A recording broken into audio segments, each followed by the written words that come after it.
Fala pessoal, tudo bom? Vitor Aguiar falando e hoje é sexta-feira é dia de podcast Touros e Ursos, o podcast do seu dinheiro, noticiário econômico, noticiário político, noticiário social, enfim, noticiário como um todo pegando fogo e claro que a gente tá aqui para falar com você, para trazer alguns insights de investimento para você que nos escuta nos tocadores de podcast ou nos assiste no YouTube. Hoje comigo tenho ele que está sempre conosco aqui no nosso podcast, Vinícius Pinheiro, editor aqui do SD. Tudo bom, Vini? Salve, Vitor. Salve, pessoal. Vitor, tentei trazer uma camisa roxa para combinar com o programa de hoje, mas infelizmente não tenho nenhuma no meu guarda-roupa, mas pelo menos eu sei que a gente tem uma convidada aqui. Exato, a gente tem uma convidada ali que tem o guarda-roupa todo roxo, guarda-roupa todo planejado. Estamos falando de Flávia Aleme, pois é, ela que é repórter do SD, repórter especializada no setor de bancos e essa já é a dica do dia, portanto vamos falar especificamente sobre o setor bancário no programa de hoje. E aí, Flávia, tudo bom? Tudo bem, pessoal. Obrigada por me receber aqui de novo, mais uma vez. Infelizmente, essa semana vamos ficar sem aí um sotaque carioca aqui no Touros e Ursos, né? Estou substituindo a Júlia Vilchen. Mas vamos falar aí um pouco do Nubank, né? Nosso querido roxinho, querido, amado e também odiado por algumas pessoas, né? Mas, olha, só um disclaimer aqui, o meu guarda-roupa não é roxo, tá? Eu praticamente não tenho nenhuma peça de roupa roxa, são muito raras, tá? Pois é, a gente vai falar tudo sobre o Nubank, porque afinal de contas, o banco digital completou 10 anos de vida. E aí, a Flávia esteve no evento aí de aniversário, né, dessa primeira década do Nubank, e claro, a gente vai falar um pouco mais sobre as operações, enfim, né, sobre a trajetória e também sobre como está a relação aqui, né, do Nubank e toda essa disrupção que causou no sistema bancário brasileiro e os grandes bancos, os bancos tradicionais, Itaú, Bradesco, Santander, né, como é que a concorrência ela reagiu ao surgimento aí das fintechs, dos bancos digitais, especificamente o Nubank, que é o principal player desta categoria, tá certo? Antes da gente começar, só queria fazer um disclaimer rápido, né? Hoje, sexta-feira, dia 26 de maio, está chegando perto da data limite do imposto de renda. Pois é, se você ainda não prestou as suas contas à Receita, vai lá, corre, já começa aí a juntar os documentos, já começa ali a dar um adianto nisso, porque dia 31 de maio é a data limite. E claro, se você tem alguma dúvida a respeito de como declarar aí seus investimentos, os seus bens, enfim, se você tem alguma dúvida de como preencher ali o formulário da Receita, entra lá no seudinheiro.com, a gente tem uma série de matérias especiais explicando passo a passo como é que você faz para lançar ali no formulário do IR cada tipo de investimento, enfim, né? Tudo que você possa ter a declarar, tá tudo lá explicadinho como é que você faz, tá certo? Seudinheiro.com, só ir lá na nossa parte de imposto de renda, a gente tem uma série de matérias, uma série de conteúdos especiais, tá certo? Dito isso, vamos lá falar um pouco sobre o Nubank. Pois é, Nubank, que ele foi fundado em 2013. E o que vocês estavam fazendo em 2013, hein? 2013 foi antes da Copa, né, do Brasil, foi antes da Copa. Então, 2013 eu estava na faculdade ainda. Eu também estava na faculdade, 2013, né, a gente ainda estava naquela expectativa, Copa no Brasil, OEA. Dizem que 2013 foi o ano em que a gente entrou numa realidade paralela. Pois é, então... É que o Nubank não existia, então pode ser que... O mundo acabou em 2012 e desde então é só purgatório, né? Pois é, 2013, Nubank, ele começa as suas operações, né, com um pequeno ali, fintech, né, com essa proposta de, digamos, facilitar, desburocratizar, né, o sistema bancário brasileiro. E, claro, Nubank cresceu muito de lá para cá, né? Todo mundo conhece alguém que tem uma conta no Nubank. Isso, se você mesmo não tiver uma conta no Nubank, Nubank expandiu operações para outros países da América Latina e se tornou um banco, de fato, que bate de igual para igual com esses grandes bancões tradicionais, né? E claro, na esteira do Nubank, a gente teve uma série de outros bancos digitais surgindo, né? A gente teve uma série de iniciativas semelhantes à do Nubank querendo preencher, né, essa lacuna no que diz respeito a população aí de uma renda mais baixa, que talvez não se sentia tão atendida pelos bancos tradicionais, trazendo mais agilidade nos serviços, etc, etc, etc. Passar só alguns dados aqui do Nubank, né? Nubank hoje tem 80 milhões de clientes, sendo que 75 milhões estão no Brasil, tem também operações no México, tem operações na Colômbia, mas, é claro, o grosso está aqui no Brasil. Atualmente, um valor de mercado de 32 bilhões de dólares. Isso faz com que o Nubank seja avaliado aí num valor superior, por exemplo, ao Bradesco, ao Santander e ao Banco do Brasil. Mas o Itaú ainda é a maior instituição financeira da América Latina, pelo menos em valor de mercado. Dito isso, quando o Nubank estreou lá na Bolsa de Nova York, né, quando fez aquele IPO enorme, ele estava avaliado em 41 bilhões de dólares e aí, naquela ocasião, ele era a instituição financeira mais valiosa do continente. De lá para cá, as ações tiveram bastante flutuação, tudo bem que perdeu muito valor de mercado, mas nesse ano ele está indo muito bem, as ações aí sobem cerca de 90% desde o começo de 2023, tá certo? Bom, dito isso, queria chamar aqui a Flávia, né, a nossa especialista no setor e que esteve no evento de aniversário do Nubank, né? Qual que foi o segredo exatamente? Falei alguns temas, mas você certamente vai saber desenvolver isso melhor que eu, né? Qual que foi o segredo do Nubank e o que eles apresentaram, né, para os jornalistas neste evento de aniversário? O segredo do Nubank, eu acho que vale a gente voltar aqui um pouco de quando ele começou.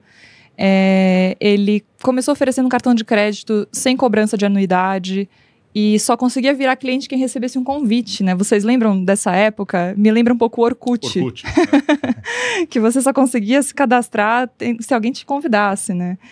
E era raro, né, de você conseguir ali um convite. Eu mesma, para fazer uma pesquisa aqui para o podcast, eu fui ver os meus e-mails antigos, eu tentei receber um cartão do Nubank em 2016, eles me negaram. Só me deram um ano depois, em novembro de 2017. E também com um limite baixíssimo, né, de R$600, que era basicamente a estratégia deles, né, de oferecer o cartão de crédito com um limite muito baixo para as pessoas que estavam ali querendo experimentar ali uma incursão na vida financeira. E pouco tempo depois, o Nubank lançou a NuConta, né, que é a conta de pagamentos deles, e dá para dizer, de certa forma, que o Nubank praticamente inventou o Pix antes do Pix, né?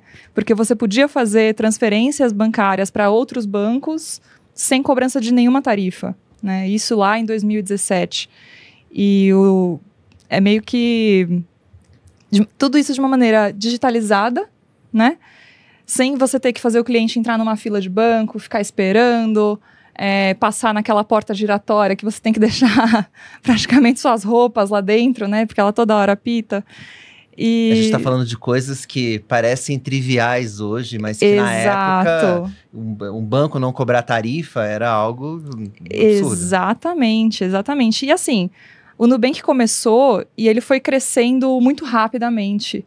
E outras fintechs foram surgindo, meio que copiando o que o Nubank estava fazendo, né? E isso foi até uma coisa que eles falaram no evento de 10 anos, que eles gostam de ser copiados, né? Porque todo mundo copia a fórmula que dá certo, né? Ninguém quer copiar algo que não deu certo. Então, eles foram crescendo muito rapidamente, mas vale lembrar que foi numa época de juros mais baixos, e que era fácil de conseguir dinheiro para investir em startups, né? Foi assim que o Nubank foi crescendo, com aportes ali, seguindo todo o ritual ali de uma startup tradicional, né? E tudo mudou quando abriu capital na Bolsa.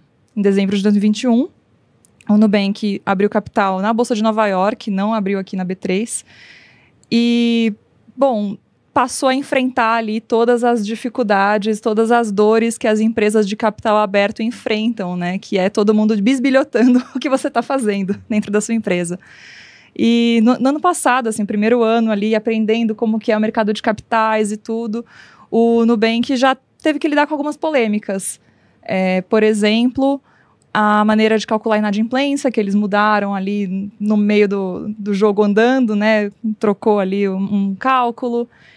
O pacote de remuneração da diretoria, que foi, né, eu lembro que começou pessoal no Twitter falando disso, que viram o relatório de referência deles, e falaram, nossa, mas estão pagando absurdos para a diretoria e tudo mais. E aí eles tiveram que vir a público esclarecer que não era bem assim, era um pacote de remuneração atrelado a uma variação das ações que teriam que atingir valores que naquela época pareciam estratosféricos, né?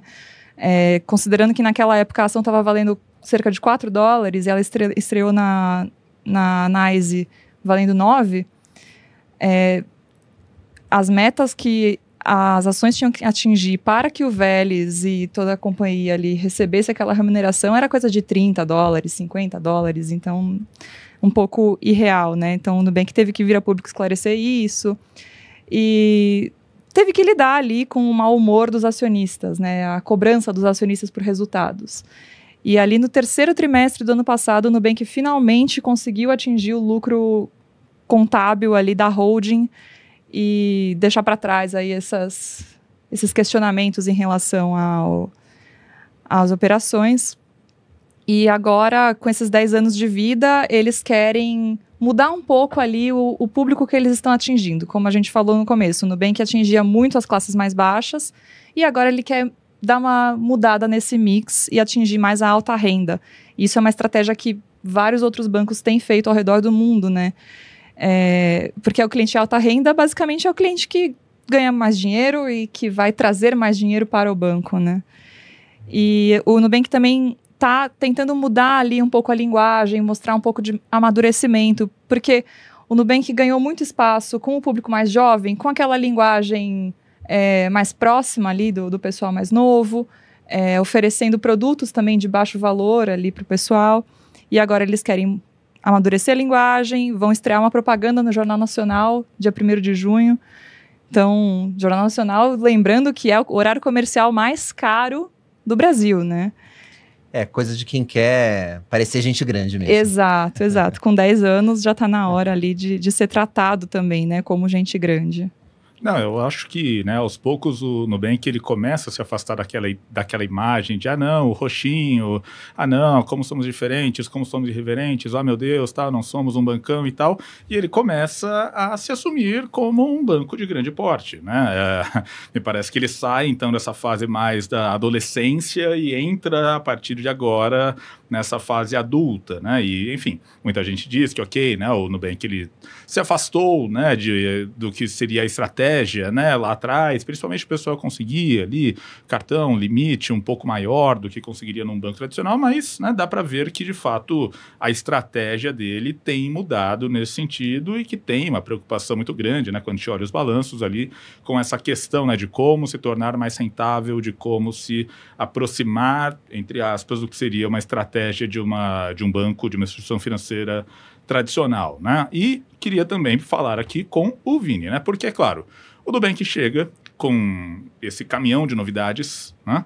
Ele causa uma pequena revolução dentro do sistema bancário brasileiro. Ele traz aí, ele vem a reboque, né, uma série de outras fintechs, de outros bancos digitais com propostas mais ou menos semelhantes. E do outro lado, a gente tem os bancões, né, aquelas instituições que são ali, né, gigantescas, né, sólidas e difíceis de manobrar e tal, e de repente ela se vê numa situação que, olha, né, é preciso fazer algo, né, porque senão esses caras vão atropelar a gente, né. E o que exatamente os bancões, e claro, né, por bancões, estou falando aí de Bradesco, estou falando de Itaú, estou falando de Banco do Brasil. Não tem muitos, né? Exato, né? Então, o que exatamente eles fizeram, como é que eles se comportaram para que, olha, né, a realidade mudou e a gente vai ter que mudar junto, né? Vou contar 2 causos aqui, Vitor, se você me permitir. Eles têm relação com a pergunta que você me fez. Primeiro, eu fiz uma das primeiras matérias sobre o Nubank, né, no jornal onde eu trabalhava antes de vir aqui para o Seu Dinheiro, onde você também trabalhou, e você vai reconhecer quando eu falar o que aconteceu. Eu tive na sede do Nubank, isso era ali 2015, 2016, quando eu conheci o Davi, a Cristina Junqueira, e fiquei muito impressionado com o trabalho que eles estavam fazendo lá e a maneira como eles engajavam. A maneira como eles engajavam os clientes já era perceptível pela fila de espera, pela questão dos convites que você colocou, mas também ali os funcionários, você via que era um time ali muito unido, muito disposto a fazer alguma coisa diferente. Senti essa vibe quando eu estive lá. E eu escrevi uma matéria.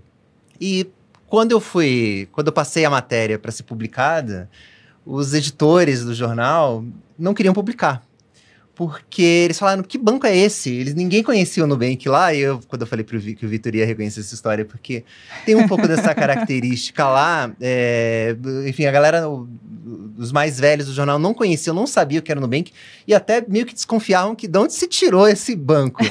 Para publicar, eu tive que provar que o banco existia, recolhendo na redação do jornal na época, os cartões, né, os roxinhos na redação. Falei, olha, tinha umas 3 ou 4 pessoas na época que tinham cartão dentro da redação. Então, acho que isso diz um pouco sobre o que foi o impacto do Nubank. Porque, assim, até então, ser um banco, ser uma instituição financeira, representava ter agência na rua, né? Uhum. Era o sinônimo de banco, né? Eu só vou colocar meu dinheiro num lugar onde eu posso ir lá, onde eu conheço o gerente. E o Nubank reverteu tudo isso graças à ajuda, claro, da tecnologia, né? Foi o telefone celular, né? Foi o mobile que permitiu o Nubank surgir, senão a gente não teria essa pequena revolução que a gente teve nas finanças nos últimos anos. E a segunda história, Vitor, tem relação com isso também, porque logo depois dessa matéria, pouco depois, eu fui almoçar com um executivo com um alto executivo de um grande banco. E papo vai, papo vem, eu perguntei, poxa, escreveu uma matéria recente sobre o Nubank, não sei se chegou a ler, né, mas, pô, esses caras parecem que estão fazendo alguma coisa diferente, preocupa, né, vocês acham que é uma ameaça? E a postura do executivo foi muito blasé, assim, do tipo, de maneira alguma, não nos preocupa nem um pouco. O que eles fazem, eles têm lá um produto que a gente pode replicar facilmente. Eles têm um aplicativo e tem um cartãozinho lá, é só eu criar um cartão sem anuidade e um aplicativo bacana que eu mato no Nubank. Ele não falou com essas palavras, foi um pouco mais educado, mas foi a mensagem que ele quis dizer. E, na verdade, eles até tentaram, né? Nos anos seguintes, você viu os bancos tentando fazer exatamente isso. O Bradesco, por exemplo, criou o Next, né, que é um banco, seu banco digital próprio. Tentou criar uma linguagem mais descontraída, ali principalmente no primeiro momento, para atrair os mais jovens, que era o público do Nubank. Você também teve outros bancos criando contas digitais específicas, mas meio que separadas, né, com estruturas separadas do banco principal. Mas o fato é que eles não foram tão bem sucedidos, né? Tanto que o Nubank está aí. Eu acho que o máximo que eles podem ter conseguido fazer foi tentar barrar o avanço de outros concorrentes que também vieram com o Nubank nos últimos anos, né? Porque a gente tem aí uma série de bancos digitais que surgiram junto com o Nubank, ou mais ou menos na mesma época, mas nenhum deles conseguiu realmente atingir a popularidade que o Nubank conseguiu. A gente tem o Inter, por exemplo, que é um banco bem presente também, mas mesmo ele, hoje ele tem menos da metade, é 1/3 do total de clientes do Nubank, né? Então acho que isso dá bastante a dimensão em termos de sucesso da estratégia de crescimento, né? Acho que a gente pode aqui questionar a que preço foi isso, mas assim, não há dúvida de que o Nubank foi muito bem sucedido nessa estratégia, e hoje os bancos estão tendo que correr atrás, e acho que acho que a gente até comentou isso em outros programas, acho que até na época do IPO do Nubank, né, que eu acredito que o Nubank fez os bancos melhorarem, então acho que isso foi uma coisa muito boa, né? Então hoje, se antes ter um cartão de crédito sem anuidade era algo absurdo, né? Se você chegasse para o gerente pedindo um cartão de crédito sem anuidade em 2013, ele iria provavelmente rir da sua cara. Hoje em dia, se você não tem um cartão sem anuidade, o gerente que vem bater na sua porta querendo te oferecer um cartão sem anuidade. Não só rir da sua cara, mas falando, olha, você precisa gastar pelo menos, sei lá, R$5.000 todos os meses para a gente te dar uma isenção de anuidade, né? Então tem essa também. E contando também uma história particular em relação a esse universo de bancos, eu uma vez fechei uma conta num dos bancos vermelhos, quer dizer, eu achei que tinha fechado, alguém tentou depositar um dinheiro na minha conta, ela reativou e eu não sabia, e foi debitando, entrei no cheque especial, estava devendo mais de R$1.000 de cheque especial, tive que fazer um acordo com esse banco para pagar ali, paguei acho que metade só da dívida, de algo que eu não tinha usado para nada, né? Sendo que hoje, no aplicativo desse mesmo banco, você pode desabilitar ali a cobrança de taxa. Então, realmente, eu acho que quem nega que o Nubank revolucionou o mercado é uma pessoa que não vive essa realidade. É um negacionista. É um negacionista. Não, realmente, né? Acho que sempre houve, assim, um ranço muito grande na coisa de, putz, banco, vou ter que ir lá na agência, meu Deus, e não sei o quê, e tudo mais. Não, caramba, né? Só de pensar na ideia de ter que lidar com um banco, sabe, dá aquela coisa meio, putz, que saco. E eu acho que a partir do Nubank, não que, claro, né? Não, poxa, que divertido agora, vou ter que lidar com banco, né? Não é isso. Mas as coisas, obviamente, ficaram mais ágeis, as coisas ficaram mais simples. E é claro, né? É aquela concorrência que puxa os outros concorrentes para não ficar para trás. Eu acho que o Nubank, o grande mérito dele é, de fato, né, introduzir essa série de mudanças, de certa escala até a mudança da cultura, né, ao redor da instituição banco, né? Então, sem dúvida, nos últimos anos houve, né, um esforço grande das outras instituições para conseguir essa agilidade maior. A experiência ficou melhor. Com certeza. E uma coisa que a gente precisa ressaltar é que o Nubank tem fãs. Você já viu fã de algum outro banco? O Nubank tem fãs. Se você publica algo desfavorável ao Nubank na sua rede social, vai aparecer alguém defendendo o Nubank, entendeu? E tanto que, assim, o Nubank tem 75 milhões de clientes no Brasil e ele está ali no ranking de reclamações do Banco Central, ele está nas últimas posições. Enquanto um concorrente dele, que também é digital, o Inter, está lá no topo. Ele acho que segundo colocado das reclamações do Banco Central. E ele tem 23 milhões de clientes. Então, isso é relevante também. Mas, bom, né, tirando um pouco agora essa parte, né, de estratégia, essa parte aí do que foi feito, enfim, né, da história do Nubank nesses 10 anos, agora vamos olhar um pouco para frente, mas não, poxa, o que o Nubank vai fazer nos próximos 10 anos? Não. Queria perguntar para você, Flávia, a respeito de investimentos agora, porque, é claro, né, o Nubank tem as ações negociadas lá fora, né, e essas ações, disse lá no começo do programa, elas estão subindo bastante agora no ano de 2023, mas em 2022 elas caíram bastante, então é um papel com comportamento bastante instável, né? O que a gente pode, de certa maneira, esperar das ações do Nubank de agora em diante, né? Porque, é claro, ela disparou muito, mas ela ainda está abaixo do preço do IPO, tanto que, né, eu falei ali os valores de mercado, ela está abaixo ali de quando ela estreou na Bolsa, né? Teve os balanços, aí balanço do primeiro trimestre, foi elogiado pelo mercado e tudo mais. Enfim, né, o que você pode dizer para o nosso ouvinte a respeito de ação do Nubank? O que dá para esperar sobre elas? As ações, elas realmente tiveram um comportamento no primeiro ano, né, de capital aberto bem desfavorável. O Nubank completou um ano de bolsa com queda superior a 50%, né, na bolsa. E realmente, se depender do entusiasmo dos analistas com o último balanço do Nubank, as ações devem continuar subindo, devem seguir nessa trajetória que a gente está vendo nesse ano de 2023. Por que isso, né? O Nubank, ele falou que uma das estratégias agora, além de manter esse crescimento aqui no Brasil mais controlado e focado na alta renda a partir de agora, ele vê uma possibilidade de crescimento muito grande no México, que é uma população que carece ali de serviços financeiros. E o Nubank começou a operação no México há pouco tempo e já é o maior emissor de cartões por lá. Então, já chegou chegando lá, né? E a estratégia, tanto no México quanto na Colômbia, vai ser praticamente o mesmo livro que seguiu aqui no Brasil. Primeiro lança cartão de crédito, depois lança uma conta. Tá para lançar uma conta na Colômbia, acabou de lançar a conta no México, então vai expandir aí, mas pelo que eles falaram lá no evento de 10 anos, deve ficar concentrado aí em América Latina, ou seja, não deve iniciar operações nos Estados Unidos, por exemplo, né? E isso acaba se refletindo no preço das ações, porque a empresa vai ganhando maior valor agregado, né? Então, as pessoas vão vendo mais valor em comprar uma ação do Nubank. depois da divulgação dos resultados do primeiro trimestre, teve analista que até então estava recomendando vender o papel do Nubank e mudou para compra. Então, assim, realmente empolgou, né? E isso até justifica um pouco dessa alta de mais de 90% no ano até agora.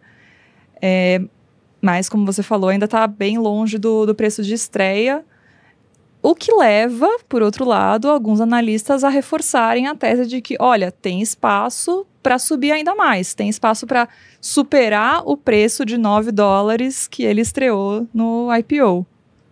Olha, eu vou dar meu pitaco aqui, não tô dando nenhuma recomendação de investimento, muito pelo contrário, mas, a ação para mim tava cara, ela ficou mais cara, mas nada impede que ela fique mais cara ainda, sabe? Então, não tenho...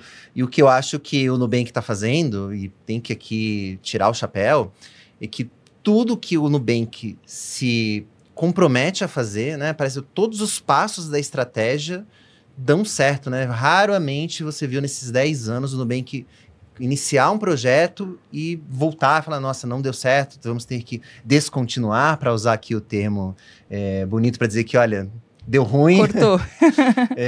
Então, assim, eles vão oferecendo... Então, eles começaram com cartão de crédito, que é um produto com altas margens, mas foram com muita segurança, porque se você errar no crédito, você quebra a sua empresa.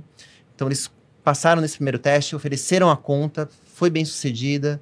Estão fazendo estão agora mudando para o crédito pessoal também, mas indo devagarinho. Estão falando em entrar no consignado, alta renda. Então, tudo que eles vêm fazendo, eles não têm errado, né? Então, de certo modo, eu entendo os analistas que recomendam a compra desse papel, porque, ao contrário de outros bancos digitais e outras fintechs, você não vê o Nubank atirando para todos os lados e vê, um dá certo. Não, ele vai lá, atira e acerta. Vai lá, tira e acerta, assim, então é muito impressionante. Mas não tá barato, não. Assim, acho que no momento em que o mercado ajudar, e parece que o mercado nesse momento está mais favorável, a ação responde. Mas eu não sei o que seria no momento de cria. Acho que essa ação também acho que sofreria mais se a maré do mercado virar, sabe, Vitor? Não, eu acho que, enfim, só dando os meus 2 centavos aqui sobre o tema, né? Quando a gente fala, né? Poxa... tal banco deu recomendação de compra, tal banco deu recomendação de venda, etc, né? Veja, acho que esse é um conceito que muitas vezes as pessoas elas não têm tão claro na cabeça. Uma recomendação de compra não significa que a empresa é espetacular e uma recomendação de venda não significa que a empresa é uma porcaria. Não, tudo diz respeito ao valor que a ação está sendo negociada no momento e ao valor justo que essa empresa, né, e aí os modelos aí dos analistas tal, o valor justo que seria o preço da ação. Então você pega o valor de tela e o valor justo e compara. Poxa, se tem muito espaço para subir, ok, então compre agora, está um preço bom.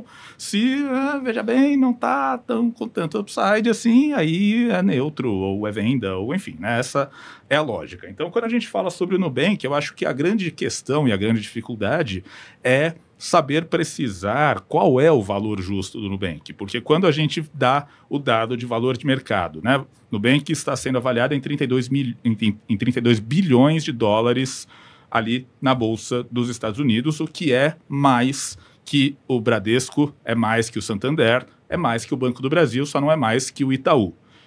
Será que o Nubank, ele de fato vale mais que essas 3 instituições? Ou será que está havendo algum exagero? E aí a gente parte dessa discussão. Poxa, né? Então eu acho que esse é um ponto de partida para você que está querendo entrar no setor financeiro aqui de investimentos, né?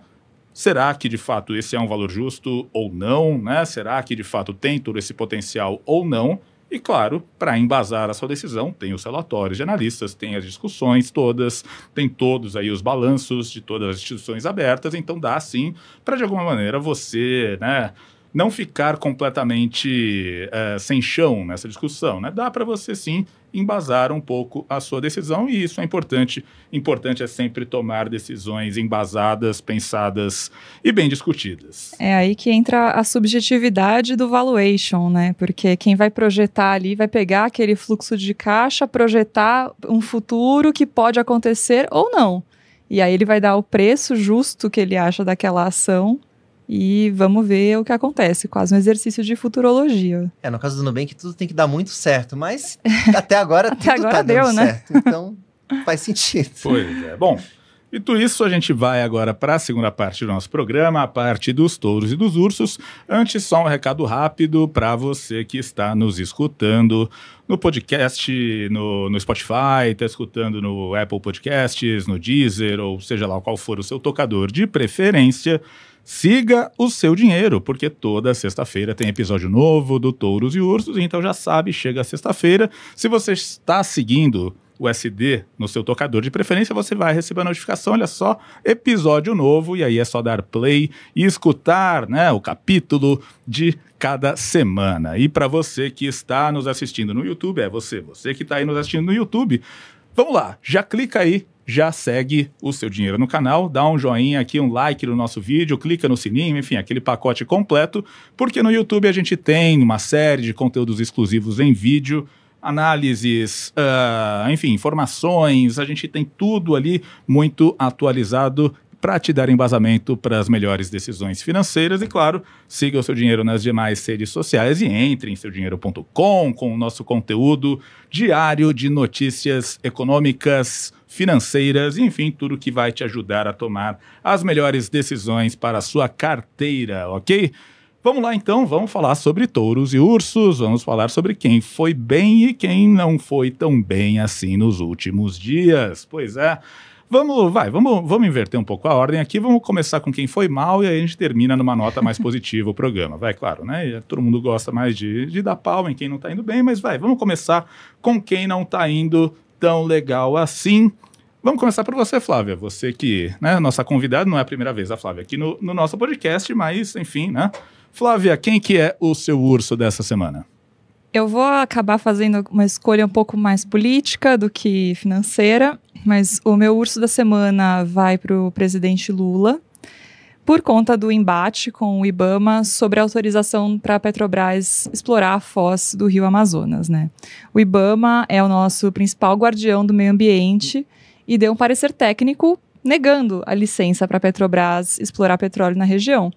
Mas aí o presidente Lula, numa fala que me fez lembrar muito as do ex-presidente Jair Bolsonaro, disse que acha difícil que a exploração de petróleo na foz do Amazonas traga problemas ambientais. Bom, a exploração de petróleo por si só já traz problemas ambientais, né? Não precisa ter um derramamento de óleo no meio do oceano para ser um problema ambiental. Ela é uma atividade problemática ambientalmente, assim como a mineração e várias outras, né?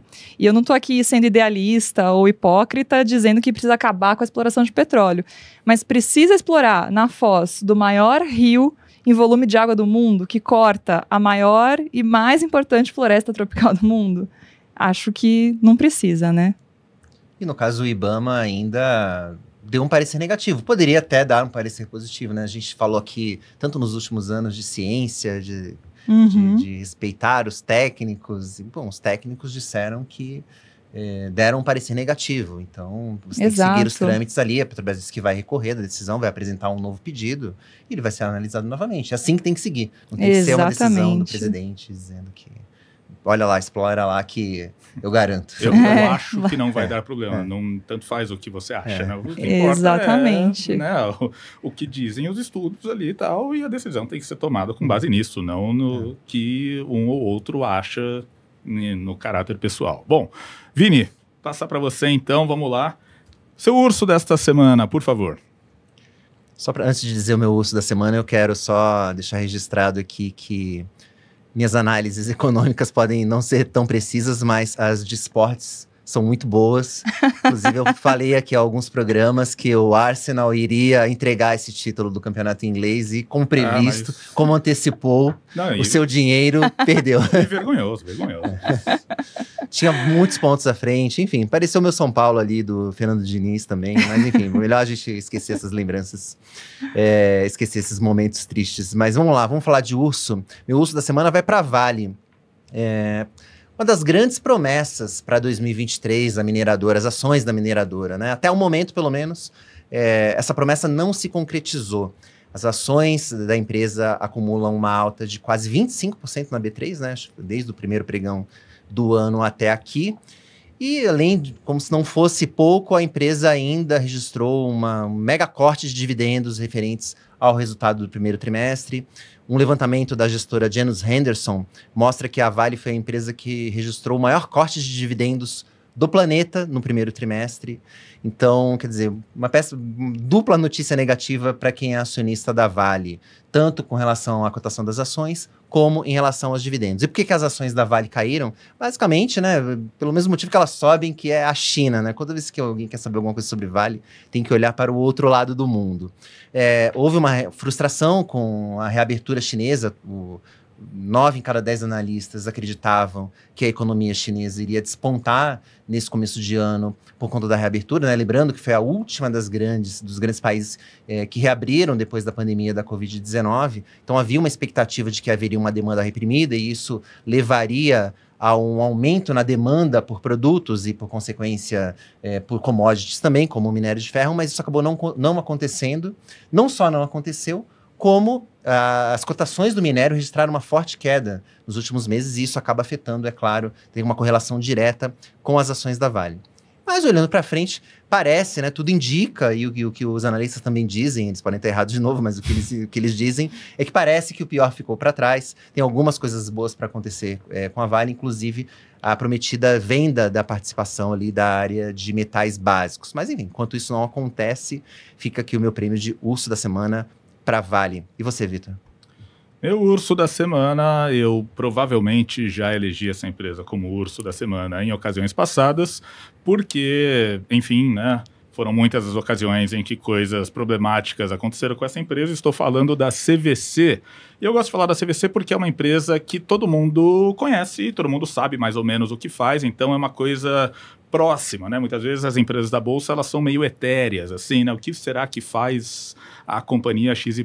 Assim, não, mas CVC é uma coisa que todo mundo, né, tem alguma familiaridade. Bom, para resgatar o passado recente da CVC. CVC, ela teve um primeiro problema grave, que foi quando a Avianca Brasil quebrou. A Avianca Brasil era uma das parceiras, né, na emissão de voos da CVC, então, claro, né, quem tinha ali uma viagem marcada para daqui 3 meses com o voo da Avianca, a Avianca não existe mais e agora tiveram que lidar com essa situação que não foi muito simples. Problema número 2, CVC encontrou erros contábeis nos balanços referentes a 2015 e 2016, se não me engano. Portanto, uma coisa que, é claro, né, erro contábil depois da questão da Americanas de 20 bilhões, né, isso tomou outra dimensão, mas na época eram alguns milhõezinhos só, né, uma coisa pequena perto da Americanas. Dá até um calafrio, né? Não, né, pô, mas enfim, naquela época em que não havia Americanas e 20 bilhões de rombo, né, foi uma coisa grave. Problema número 3.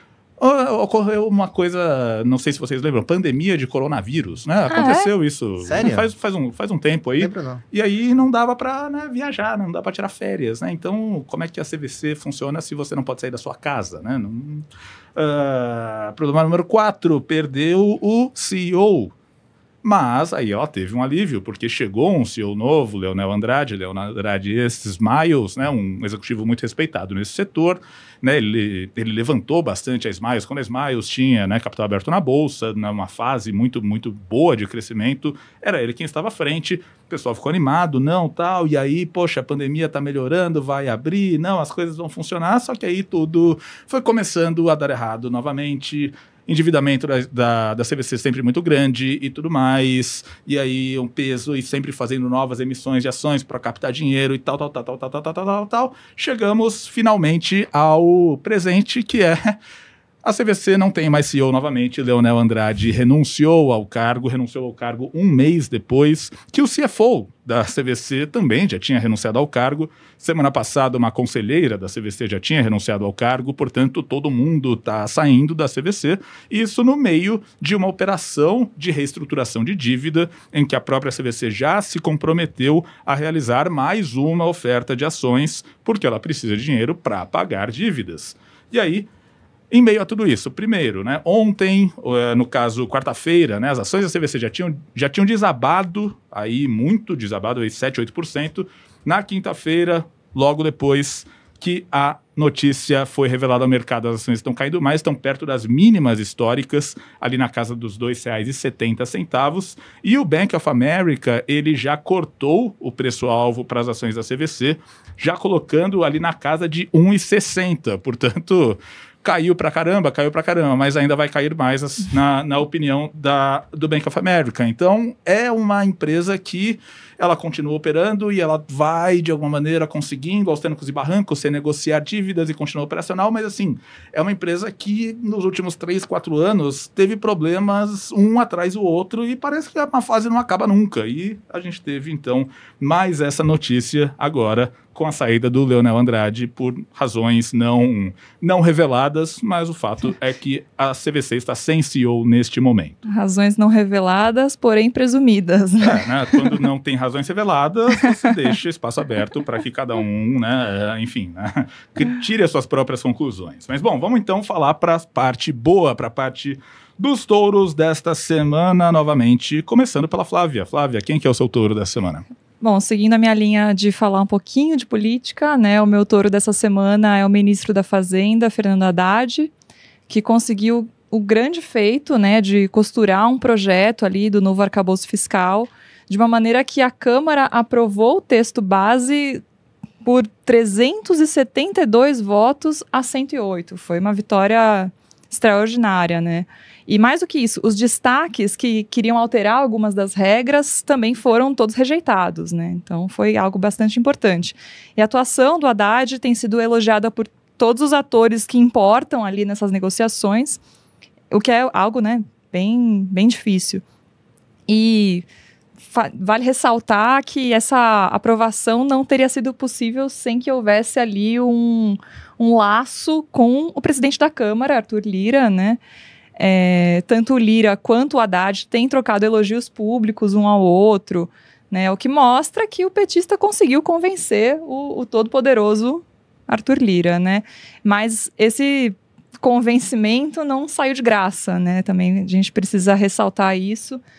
Na terça-feira, que foi quando votaram o texto base do arcabouço fiscal, o governo liberou mais de R$1 bilhão em emendas parlamentares, né, que priorizaram ali os deputados aliados do governo e do Centrão. Então, né, precisa aí fazer essa ponderação.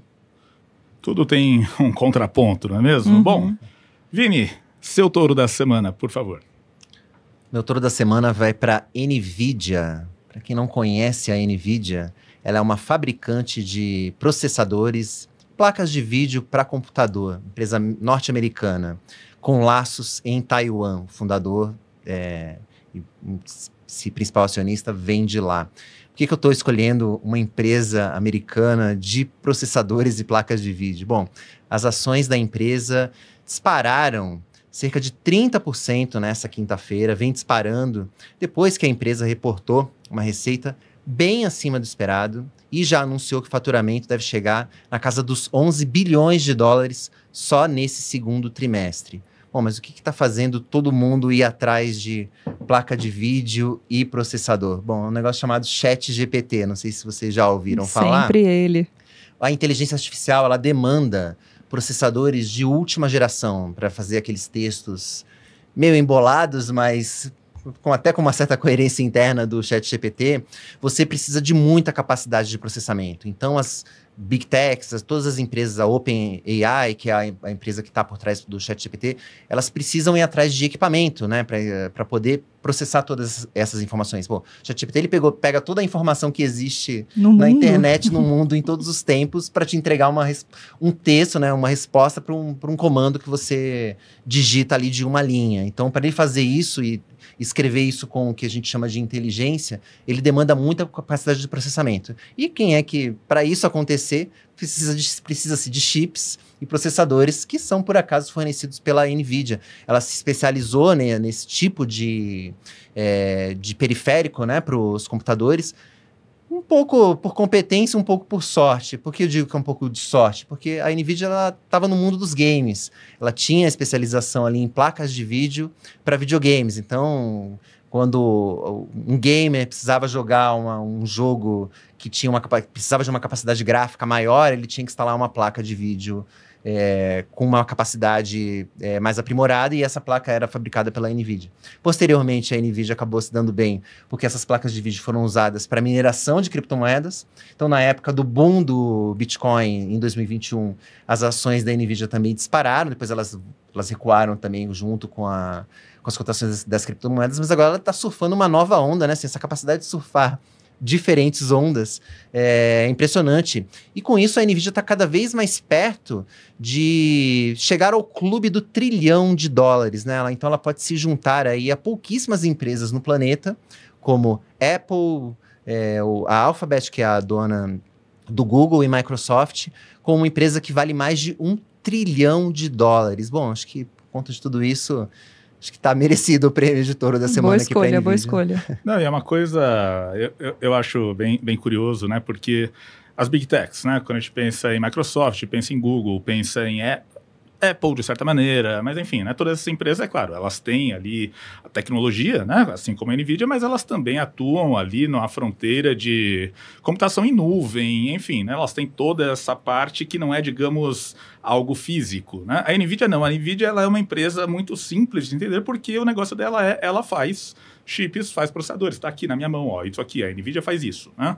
Então é uma coisa muito diferente pensar que, entre aspas, uma empresa mais ou menos tradicional que fabrica uma coisa vai chegar a esse valor de mercado de $1 trilhão. Claro, né? Quando a gente pensa desse clube de trilionários, a Saudi Aramco é a empresa mais valiosa e, ok, uma petroleira, nada mais tradicional que uma petroleira. Mas, enfim, né? A NVIDIA, ela faz uma coisa aqui, olha só, eu posso ir lá na loja e comprar um produto NVIDIA. Eu acho, de certa maneira, engraçado até que essa empresa é a que esteja surfando de maneira mais intensa a coisa da inteligência artificial, criptomoedas, games mesmo. O mercado de games hoje é muito grande. Então... a gente não sabe quem vai ganhar essa corrida da inteligência artificial. Você tem o Google, você tem praticamente a Microsoft, que comprou a OpenAI. Você não sabe qual delas, né, vai conseguir desenvolver a tecnologia que vai ser dominante na inteligência artificial. Mas uma coisa que é certa é que a gente vai precisar de chips para rodar essa inteligência artificial. E quem faz? Exato, a NVIDIA é o meio para o fim, né? Ela fabrica o hardware que vai desenvolver o software, que vai viabilizar o software, né? Não, eu acho muito curioso, né? Que de todas, aparentemente, a grande vencedora é justamente a NVIDIA. Mas, bom, falando rapidamente do meu touro, fiquei muito em dúvida sobre qual touro colocar hoje. Pensei aí em várias alternativas e tal. Pensei em colocar o Bob, o cachorro português que quebrou o recorde de cachorro mais velho do mundo, 31 anos. Parabéns, Bob. Eu ainda acho que é mentira isso aí. Não, tem as fotinhas lá dele, né? Tem a festa de aniversário que foi para ele. Parabéns para o Bob. Pensei em colocar, enfim, né, alguma coisa esportiva e tal, mas... Estava levantando os números, estava aqui vendo os gráficos e o meu touro da semana vai para as small caps. Por quê? Né? A gente sabe que o Ibovespa está numa boa fase, o Ibovespa está ali perto dos 110 mil pontos, o Ibovespa está subindo 5,5% em maio, né? Nada mal. O índice de small caps da B3 está subindo 13% em maio. Quando a gente pega o desempenho em 2023, o Ibovespa está quase no 0 a 0, subindo 0,5%, small caps avançando 4,3%. E por quê? A gente sabe que as small caps são empresas mais ligadas ao cenário econômico doméstico e a gente vê que aparentemente estamos perto de um ponto de inflexão com queda de juros se aproximando, a gente vê inflação já cedendo, teve IPCA 15 aí que veio melhor que o esperado, a gente tem, né, uma expectativa de crescimento da economia, novamente, claro, né, crescimento ainda a passos lentos, passos pequenos, mas crescimento da economia. E as small caps, por estarem mais expostas justamente à economia brasileira, né, nem tanto com atuação no exterior, elas surfam muito bem este cenário. A gente vê que sim, há um fluxo de investimentos de volta às small caps, como não se via há muitos anos. Claro, small caps são uma categoria, né, muito heterogênea, né? É um saco de gato que tem empresa de educação, tem empresa que extrai commodity, tem varejista, tem empresa de sei lá o quê. E claro, né, nem todas as small caps são boas, nem todas as small caps vão surfar uma eventual retomada da economia doméstica da mesma maneira. Então é preciso ter um cuidado muito grande ao escolher uma small cap. E claro, também é importante que você não tenha uma exposição muito grande dentro da sua carteira. 5% ali e tal, né? Uma fatia pequena. Por quê? Porque são ações mais voláteis, são ações menos líquidas e são ações que eventualmente podem levar algum tempo para de fato decolar.